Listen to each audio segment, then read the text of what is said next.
Welcome to the Deep Dive. Today you're joining us as we journey back, way back, to the ancient landscapes of Mongolia's flaming cliffs. That's right. Our mission today is to sort of unearth the story of Almas Ukhaa.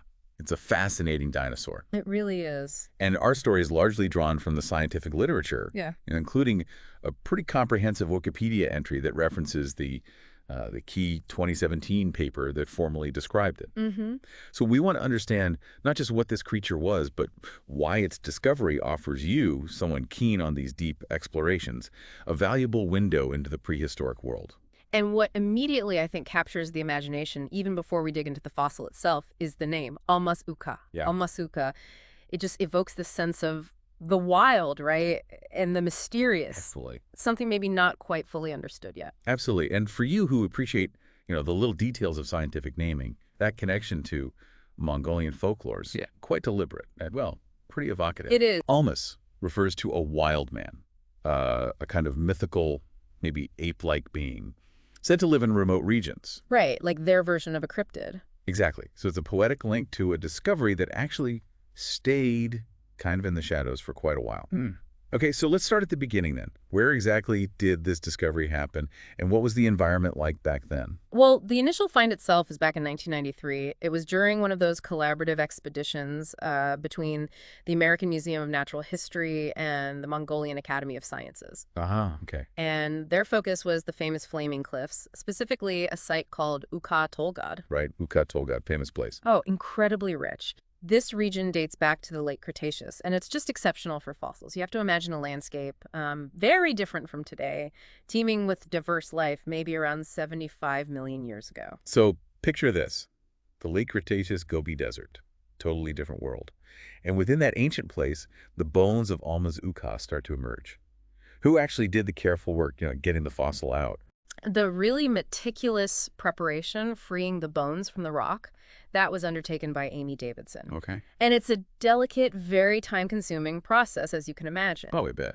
But what's really interesting, especially for someone, tracking how paleontology figures things out, is that while this Almas Ukhaa skeleton turned out to be important enough to be included in various phylogenetic analyses. Okay, those are the studies mapping out evolutionary relationships, like the family tree. Exactly, yeah. Figuring out who's related to whom.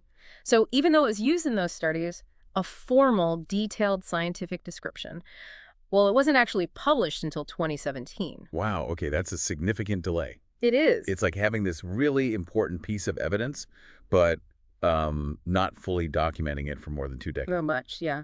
So who finally gave this wild man its official scientific identity? That came in 2017.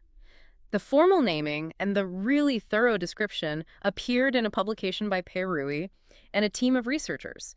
Some notable figures in there: Mark Norell, Daniel Barta, Gabriel Bever, Michael Pittman, and Zhu Xing. Right, a solid team. Definitely. And that paper, that's really the definitive account for anyone wanting to, properly dig into the science of Almas Ukhaa. And it's in that paper, that detailed description, where the name really comes into focus. The genus name, Almas, directly links this dinosaur to that wild man figure from Mongolian folklore. It kind of grounds the science in local culture. It does, yeah. And the species name Ukhaa, well, as you might guess, that's a direct nod to where it was found, Ukhaa Tolgod.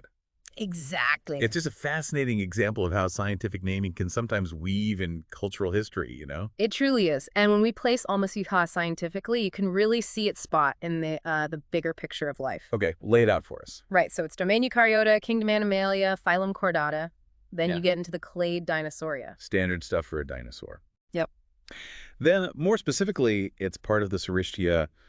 Those are often called the lizard hip dinosaurs. Ah, right, because of how their hip bones are structured. Points forward. Yeah, that's the key anatomical feature setting them apart. And within Sauristia, it's further classified under Theropoda. Now, that's a really diverse group. Yeah, Theropod always makes you think T-Rex, right? Big carnivores. Well, yes, it famously includes giants like Tyrannosaurus rex, but it also covers loads of smaller, often very bird-like forms, too. It's a huge range. Right, so it's not just the giants. And Almas Ukhaa fits into a specific family within the theropods. Precisely. It's classified within the Troodontidae. Troodontidae. Okay, what makes them special?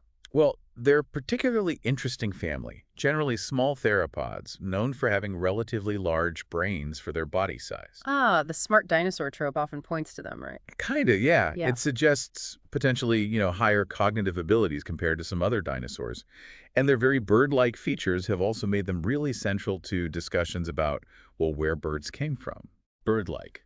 Possibly quite smart for their time. That's a fascinating mix. Okay, let's turn to the actual bones, the physical evidence. What can we tell about Almas Ukhaa from the specimen itself, the one cataloged as IGM 1001323? Right, so that number, IGM 1001323, that refers to the holotype specimen. The name bearer, basically. Exactly. It's the specific set of bones that serves as the main reference point for any future finds potentially assigned to Almas Ukhaa. What they found is a partial articulated skeleton. Meaning some bones were still joined together, like in life. Yeah, articulated means some bones were still connected, which gives you really valuable clues about the animal's original anatomy. It's its posture, maybe. Like? And importantly, it includes a skull, although the skull was found disarticulated, so separated from the rest of the skeleton. Okay. But they think it's the same individual. Yes, based on, finding it very close by and the fact there weren't duplicate bones, the strong evidence suggests it belonged to the same animal. And the skull itself, even though found separately, it's described as relatively well preserved. It is, yeah, which is great. What specific parts were missing from it, from that crucial skull? The researchers noted that parts of the skull roof were gone and also bits of the lower jaws. But, even with those missing bits, the parts they did recover yielded really significant anatomical details, crucial stuff for understanding how it relates to other troodontids. Got it. And what about the rest of the skeleton, beyond the skull? Let's see. The postcranial skeleton, so everything behind the skull, includes 3 sacral vertebrae. Those are the ones fused in the hip region. Oh. 11 of the front tail vertebrae, some belly ribs, gastralia, parts of the pelvis, and portions of the hind limbs. But you mentioned something was missing from the limbs. Right, yeah. Notably, the toes of the hind limbs weren't preserved. Okay. And what about the age of this individual? Was it fully grown? Based on how fused the bones were and other developmental signs, the specimen is considered to represent a subadult. Subadult. So, not quite fully mature yet. Still growing. Exactly. It hadn't reached its full adult size when it died and was fossilized. So we're picturing a relatively small dinosaur, maybe quite agile, still growing up, when it met its end. And wasn't there something else, something intriguing found nearby, related to eggs? Yes, that's right. Found very close to the Almas Ukhaa skeleton were fossilized eggshells, specifically of the Prismatulithidae type. Prismatulithidae. Okay, Why is that name significant? Well, what makes this particularly interesting for you, if you're tracking the broader scientific context, is that this specific type of eggshell, Prismatulithidae, has been found associated with other members of the Troodontidae family before. Ah. Okay, so this is where it gets really interesting, doesn't it? It does. This association adds more weight, more evidence linking Almas Ukhaa specifically to the Troodontids. Absolutely. It strengthens our understanding of their reproductive strategies, maybe even what their nests looked like. It fits the pattern. Okay, so we have a clearer picture now of what was actually found. Let's just pin down its place in time precisely. When exactly did Almas Ukhaa walk the Earth? The fossil itself comes from a specific layer within that Jadocta formation we mentioned. Right. And through dating methods like radiometric dating and comparing with other fossil layers, this particular layer has been placed firmly within the late Campanian epoch. Late Campanian, so that's late Cretaceous period. Exactly. Late Cretaceous, roughly 75 million years ago, like we touched on earlier. So it's living in a really fascinating time, geologically speaking, not too long before the big end Cretaceous extinction event. Okay, so we've got the who, what, where, and when established. Now, the big question, maybe for you, the listener, wanting the takeaway, why does this discovery, and especially its formal description years later, actually matter for our understanding of prehistoric life? Well, a formal description in 2017, it was a landmark moment, really, because it finally provided that comprehensive, detailed account of a troodontid specimen that, well, paleontologists kind of knew about for over 20 years. Right. But it just lacked that thorough published record. This detailed documentation, it allows for much more rigorous comparisons with other related dinosaurs. It helps clarify those evolutionary relationships we talked about. So it helps sharpen the picture. resolve maybe some previously fuzzy areas on the family tree. Precisely, yeah.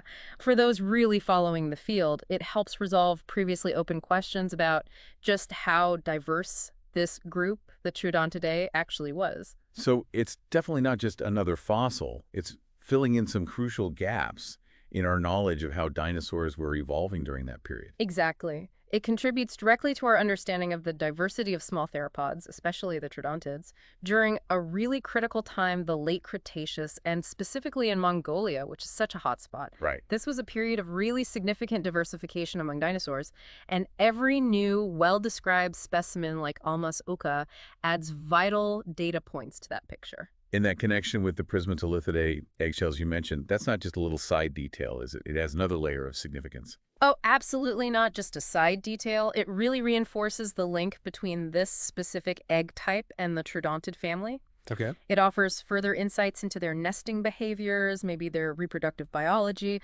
These seemingly small details, when you piece them all together, they contribute hugely to getting a more complete understanding of these ancient creatures and how they lived. Okay, so let's try and bring this deep dive on Almas Ukhaa together. Mm-hmm. We've basically explored a small, quite bird-like dinosaur from Mongolia's late Cretaceous, Yep. a member of the Troodontidae family.